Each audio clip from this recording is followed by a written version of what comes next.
Let's do this.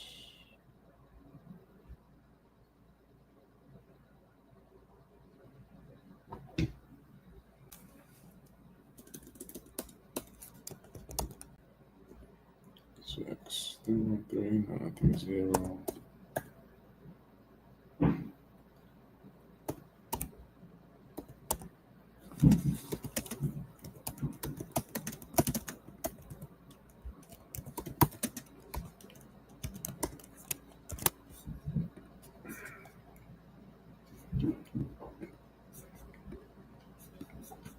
All right, peace, y'all. How y'all doing?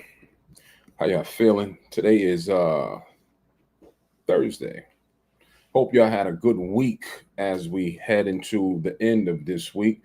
I don't count the days that way like most normal people do because I'm pretty much working 7 days a week. It never really stops. We just choose to take breaks at time. Um, there's something that's called burnout, which is a real thing. You will get burnt out if you don't take intentional breaks.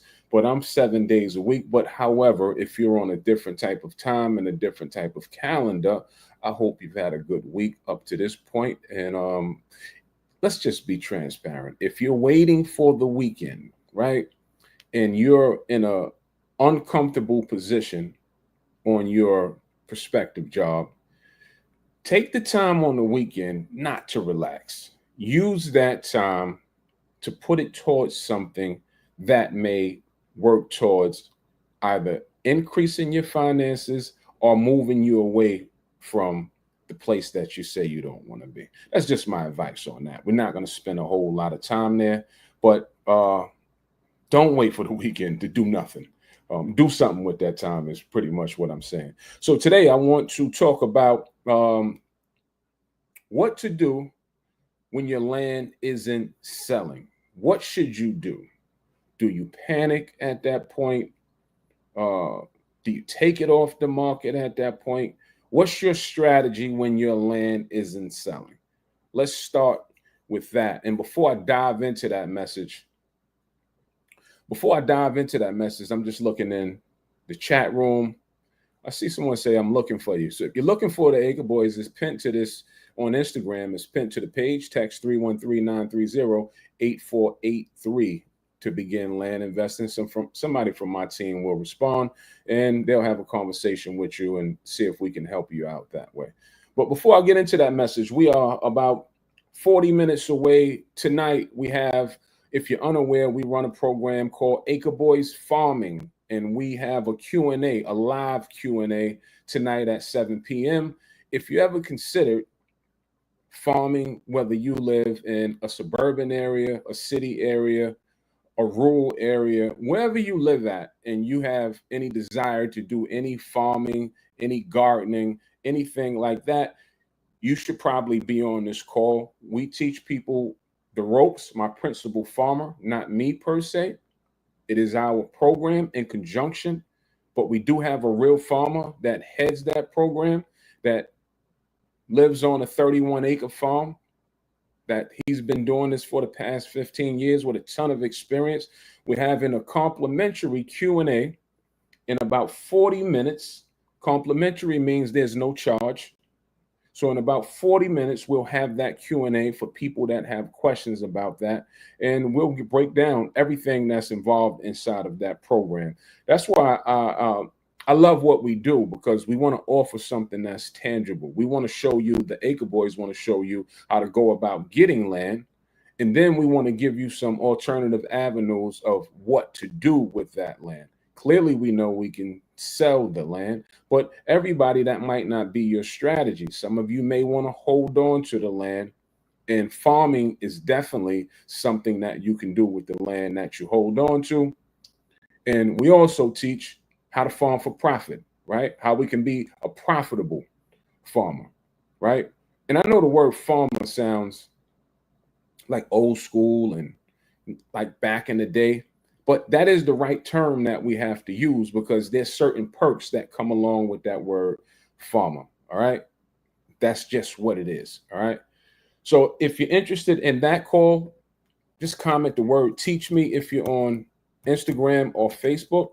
comment the word teach me, and you'll get an invite to join that call, which starts in 40 minutes. So pretty much I'll be leaving this live, and then I'll be heading into another call in about 40 minutes. Now, back to the topic. The topic is, what do we do when your land isn't selling? What should you do when your land isn't selling? So there's two reasons why we find that land doesn't sell, right? The top two reasons that we find that land isn't selling is, one, it's overpriced, or two, you bought a bad piece of land. And I wouldn't know that, whether it's a bad piece, only you would know that. Or two, you're overpriced. Typically, inside of our community, that's why the education is very important. Typically, we do a thorough job on the front end before buying it. Because unlike wholesalers, which I don't frown on wholesalers, but unlike wholesalers, what we do is, if we want a deal, we buy the deal, right? We don't tie it up in the contracts and things like that. If we want it, we buy it. In all of our deals, we have never done a finance deal on land. These are all cash deals, whether that's $10,000, $100,000, $200,000. These are cash deals. So it would be smart and behoove us to thoroughly check out what we're buying before we put any money out of pocket, right? Because this is not the bank's money. And if something goes wrong, sure, you may mess up your credit, but this is cash. Something goes wrong, we're just out of the cash. So we do a really good job, not just for our deals, but for deals that we fund. Yes. Just give me a second. Here, take it. So we do a really good job for deals that we fund, because we're inside of the deal alongside with you. Meaning that if you bring me a deal and you ask for 50 grand for the deal, Acre Boys, we don't want to lose 50 grand. So we'll do a thorough investigation to make sure that that land will sell at some point. Do we ever know when it's going to sell? Absolutely not. We've sold it as fast as 3 hours, and sometimes we have to wait as long as 6 months to get it sold.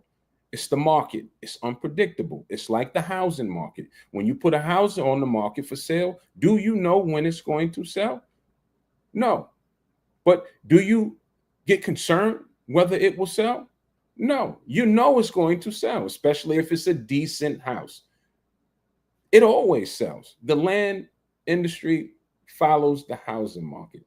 It's the same thing. If people are buying houses in the area, they're buying land in the area.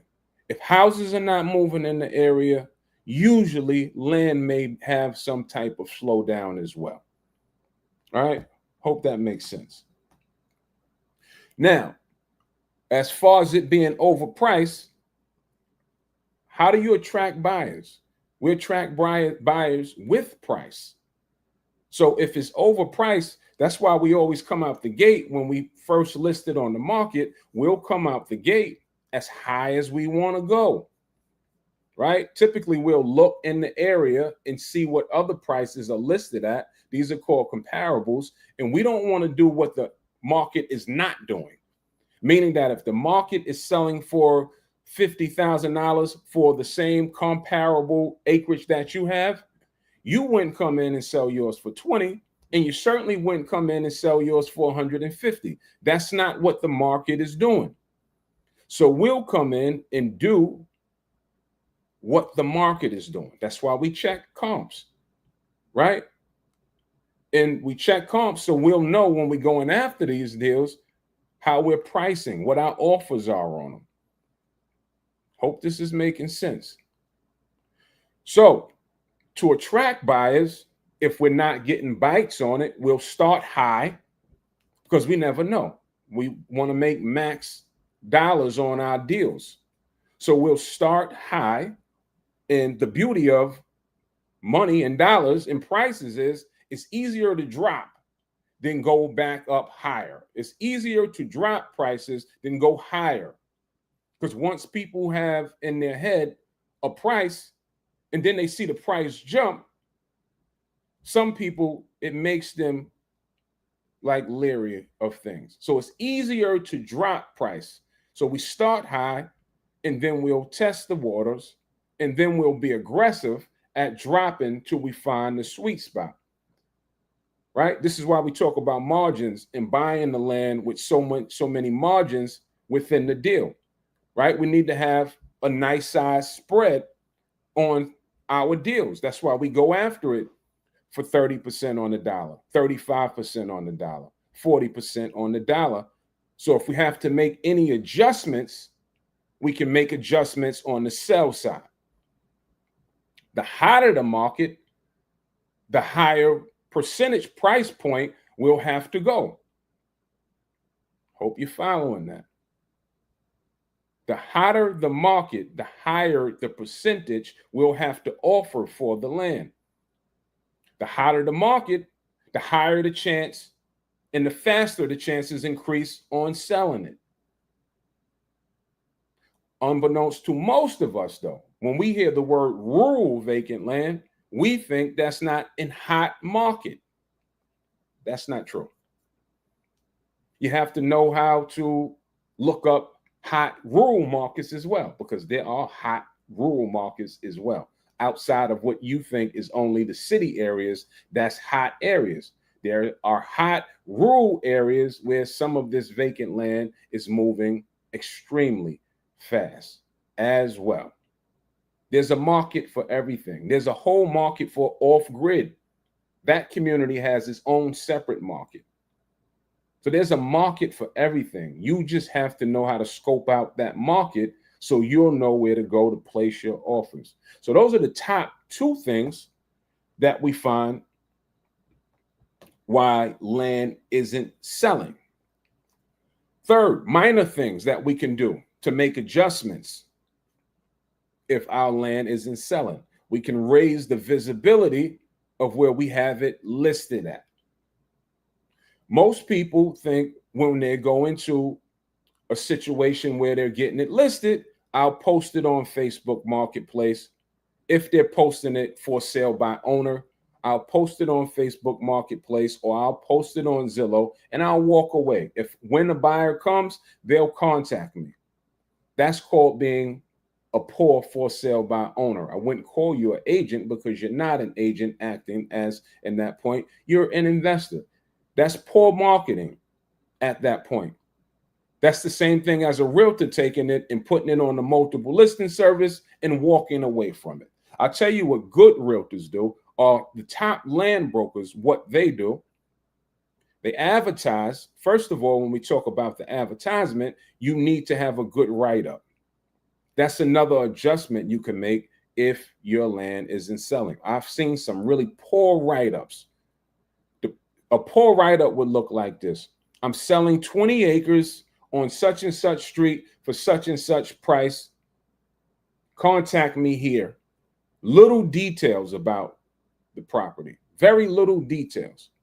A good would look like this. It will have everything about the property, the GPS coordinates, the address, the parcel number, the county that it sits in, the topography, what lays on it, the elevation of the property, right? What kind of trees are on the property? All of those things. A bad listing won't have a lot of photos. That's another thing that may be hindering your sale. The images that you're using to sell the property. We've seen terrible, terrible images to sell vacant land. Some of them people take Google Earth images and expect the buyer to figure it out. That's not what you want to do. You want to be able to get pictures, current photos of the property that you're selling. Now, I'll tell you two scenarios because we do two separate things. We do tax deed investing, right? Tax deed investing means that we're buying from an auction online. And we're never going to the auctions. I don't go to auctions. I do what we do call the over-the-counter list, meaning that I sit home. Now, how do I get those images? I pretty much get them all from a Google Earth or Google Map image. When we're doing tax deed investing, this is a jewel. I won't buy it if the image is not a good image, even if the price is good, because I'm well aware at that point that I'm going to have a tough time selling it without having a good image. Images sell these properties, right? When we're doing tax sale investing, when we're doing direct to owner and we're selling bigger properties, 1 acre, 2 acres, 20 acres, 40 acres, we're typically working with an agent that works in that area. So what does the agent do for us? They are our eyes and ears. They'll go out to the property and they're taking photos of the properties, right? How do you scope out a good agent? By looking at their listings and what they have done previously, right? And you take a look at previous listings, you take a look at the write-ups, you take a look at the images that they use. There's a lot of bad agents. A lot of bad agents will take your property, put it on the MLS, walk away. Let's talk about what a good agent would do. They'll have several high quality photos. They'll even go as further as taking drone shots of the property, which come out usually really, really attractive. They'll take drone shots of the property. They'll have a complete write-up, and that will help sell the property, right? Then, to take it a step further, this is why inside of what we do, we say we do some things that agents don't even do to get our property sold. And I'll share some of these things with you. Agents are not sending out neighbor letters. Good agents may do a form of a neighbor letter. So, Ray, what's a neighbor letter? You're asking, you're thinking, what's a neighbor letter, right? So a neighbor letter is, if I bought a property on 553 Park Place, right? Who's going to be the highest percentage person that's going to want that property? It's going to be the surrounding area. Usually, the people in a 1 to 5 or 1 to 3 mile radius around that property, that is typically going to be the highest percentage of person that's interested in buying that property. So a neighbor letter is, we'll take all of the addresses within that 1 to 3 or 1 to 5 mile radius, and we'll write them a letter stating what? The letter will say, "Dear sir or madam, we've just purchased a property at 553 Park Place, a 3-acre property that we want to bring to your attention that is being listed on the market for sale by owner for X amount of price. I wanted to offer this property to you at a discounted price before I put it out on public display." And we wait to see what feedback we get from that. If we get no feedback, then we hold true to what we said in the letter. We then place it on the market for a higher price. Make sense? A good agent, they won't use a neighbor letter, but a good agent will go in that area with flyers. One or two things, he'll have somebody put them on the mailboxes, the cars, whatever they decide to do, but he'll have flyers with that listing, letting the area know this property, this said property is on sale. Good agent immediately will have a sign in that yard stating that the property is for sale. And he'll have other advertising tools like his personal website that he may be running ads. This is what good agents do. Good agents even run ads about the properties that they represent, not at the expense of his client, out of his own pocket. They'll run their own ads because agents get paid. So agents want the property to sell just as fast as we want it to sell because that's how they make a living. So picking a good agent can determine how fast If you're working with an agent, that can determine how fast your property gets sold as well. I've worked with some of the best of them. I've worked with some of the worst of them, and all in between. Sometimes you have to do their job for them. When you're selling property, even if working with an agent, make sure you're on the same page as your agent, meaning that if your agent has it listed at 20,000 on one site and you have it also listed, your listing should match what the agent has listed on the multiple listing service, on the MLS. You should match that identically, because you don't want a confused buyer seeing the same property and there's a different write-up on it. But if you're selling the property and you decide to drop the price, let's say you decided to drop it to 15,000, you have to be on the same page as your agent, convey that message, let the agent to drop their price at 15,000 as well. Hope that makes sense. And these are just some of the tools and techniques that we use to help us sell properties. Once we identify that, that's why, once again, the money is made on the front end. Once we identify that we have a good piece of property, we have to work the deal if it's just not selling. Ray, do they always sell? Let's be totally transparent. We've did over 500 land deals. I've only not sold 2. And one I didn't sell is because I was really a rookie, really green behind the ears, and I bought a bad property. That's one. Another one is I funded somebody's deal and I didn't do all the homework. I missed something in my evaluations, right? I took their word on some things that I didn't double check. And I had a problem getting rid of a property for something that we didn't see during our investigation. So I'm being totally transparent. See, a lot of people that run programs and sell courses, they don't tell you about the bad things. But if we were using a percentile, we was doing that, right? I'm talking 2 bad deals out of over 500. I'll take those odds any day. And what did that do, though? Those bad deals, that sharpened my sword. So now I can come to the students in my program and say, don't do that. And that's how you continue to get good, by going through things like that. Now I know not to do what I did on that bad deal. Has it happened twice? It won't happen twice.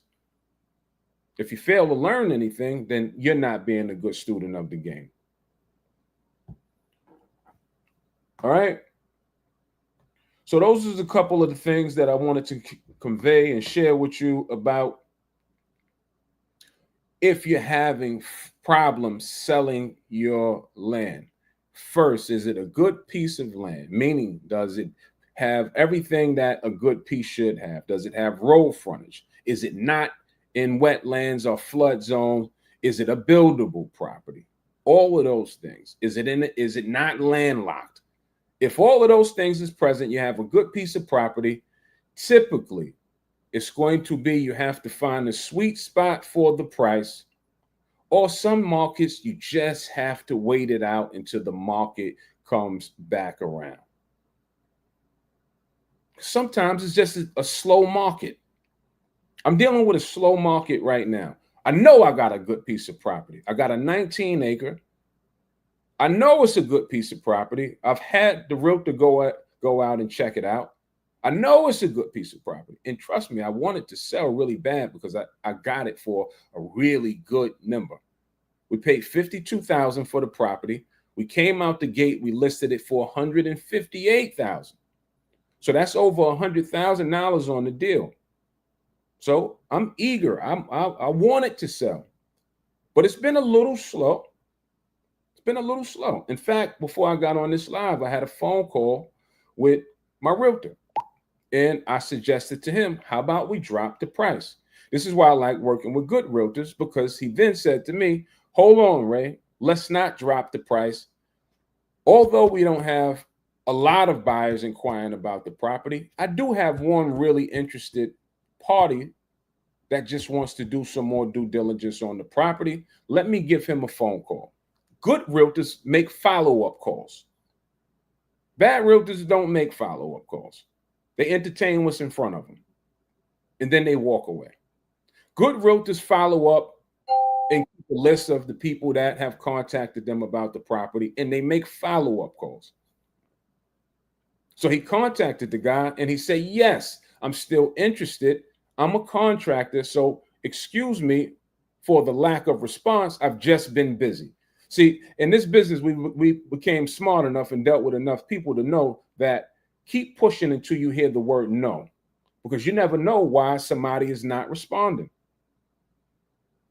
Most of us, new people, they assume that people don't want to sell or people have no interest because there's been a lack of communication. So this is your business. This is how you make money. You keep pushing till they say no. And all of these little Jews, Randy Bisbee Epps, what's up, brother? That's my family right there. All of these little Jews, like if you retain all of these little Jews, right, then you become a successful land investor. It's just the little things add up. Small things add up. Little nugget here, little nugget there. You learned about this, how to do this. You learned how to do that. And over time, you retain all of this stuff and it becomes like clockwork. That's why I say everybody's had a first day. Today in the gym, quick story. Today in the gym, we did legs. And yesterday we did legs. And legs is not something, it's not my strong point. I'll be honest, it's not my strong point. So one of our guys is a personal trainer. Now we go to this gym where it's an expensive gym. It just is. We really go to the gym because the networking that goes on in the gym. It's not even a gym. It's like a club, right? It's like a club. So that's why we go to the gym, because everybody in the gym they do something in their respective places on a high level. So we did legs yesterday and we came in today a little sore. So our trainer was saying, y'all should go and do yoga. That'll stretch you out. In fact, there's a class. They offer free yoga classes on certain days. So I didn't want to do it.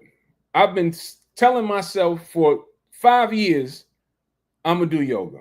I haven't made it to one yoga class yet. But a couple of key points in the story. That's why it's good to have a good partner as well. Because I looked to him and I said, you want to do it?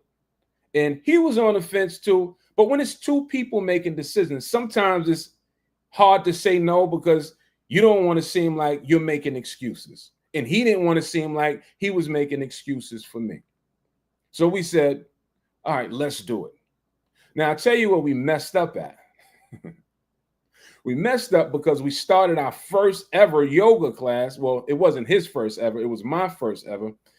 We started our first ever yoga class doing hot yoga.